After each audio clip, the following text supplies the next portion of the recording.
How does the world's largest economy stop the second largest economy from flooding the global market with cheap products? Well, for starters, it asks for help. The Biden administration argues China subsidizes its products so aggressively and produces them at such scale, it undermines the economic output of other countries, which should be a global concern. Last week, Treasury Secretary Janet Yellen asked her European counterparts for help. We need to stand together and send a unified message to China so they understand it's not just one country that feels this way, but that they face a wall of opposition. Mark Wu joins me now. He's a professor of law at Harvard University and the director of the Fairbanks Center for Chinese Studies. Mark, it's good to be with you again. Thank you. What is the global argument that the U.S. is making? Is it that even if China isn't undercutting a specific country's economy, that every country needs to be worried because if it's undermining the American economy, so goes the global economic system? So the argument that Secretary Yellen made to her European counterparts is that China's subsidized goods threaten to overwhelm the nascent EV and other renewable markets, not just in the US, but also in Europe. And so to the extent that we have tariffs here in the US, that's not sufficient. The Europeans also need to do their part to raise tariffs as well in order for there to be sufficient scale, for there to be an alternative supply chain to develop that counters the massive Chinese subsidized supply chain. Otherwise, even if the US protects its markets, the European market will find itself decimated, so will other markets elsewhere, and the US standing alone won't be able to have sufficient scale in order to build up the economies necessary in order to counter these Chinese nascent industries. And so Yellen's argument was direct to Europe. You have a direct interest in doing this because of something that's going on in your actual country. Why is that not an easy case to make? Well, it's a little bit harder because unlike the United States, Europe did not originally impose tariffs against Chinese electric vehicles. So 20% of the electric vehicles going into Europe today are already Chinese. And so there will be a direct consumer cost. That's one difference between the US and Europe, whereas the US imposed these tariffs under the Trump administration, so there are very few Chinese electric vehicles in the US. The other part, though, is that Europe has massive exports of its own cars to China.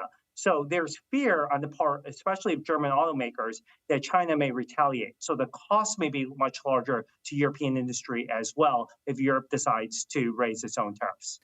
And so what would so this is not a small ask for the Secretary Yellen. What would it look like in practice for Europe to take on the U.S. mindset and take on China in this way? How big of an ask is that for her to make? So Europe by itself is concluding its own investigation into subsidized Chinese products and whether or not those are unfair. So that ruling is expected, if not later this month, then by early next month. So Europe will impose some level of tariffs. The question is, how large will those be and whether or not those are going to be sufficient to deter Chinese imports from coming into the European market. So I think Europe by law has to do something. The question is whether or not Europe is going to act at a scale that's going to be large enough to be effective and to be in tandem with the U.S. to push back against these subsidized Chinese imports. And President Xi was recently in France, Hungary, and Serbia. What's been the upshot of that visit? And was it basically in this area that he was working, or are there other interests that he was there working on? I think we can look at that visit as two different parts, right? So the visit to Paris was a reminder to President Macron, who has articulated this independent foreign policy, what he calls strategic autonomy, to say, hey, Europe should think on its own. You may wish to act independently of the U.S., especially given what might happen in U.S. elections.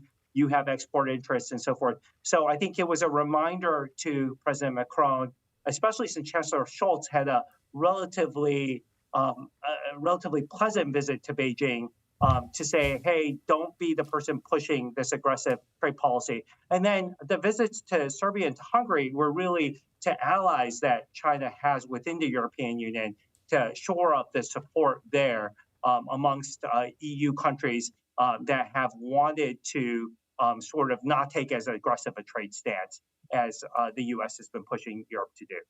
Do you see the Yellen remarks, we all must band together against China, as a response to Xi's visit and this idea of strategic autonomy in France? I think Secretary Yellen is just reminding Europeans, look, you have your own independent interests. Don't take the short-term consumer interests at the expense of national security or the jobs or the burgeoning EV industry that you have there. So she's providing a warning to them. I think she would have provided that warning regardless of whatever President Xi said during his visit. But certainly it doesn't hurt to have that message coming in the wake of President Xi's attempt at a charm offensive through Europe. Mark Wu, professor of law at Harvard University. Mark, thank you so much for joining us. Thanks for having me.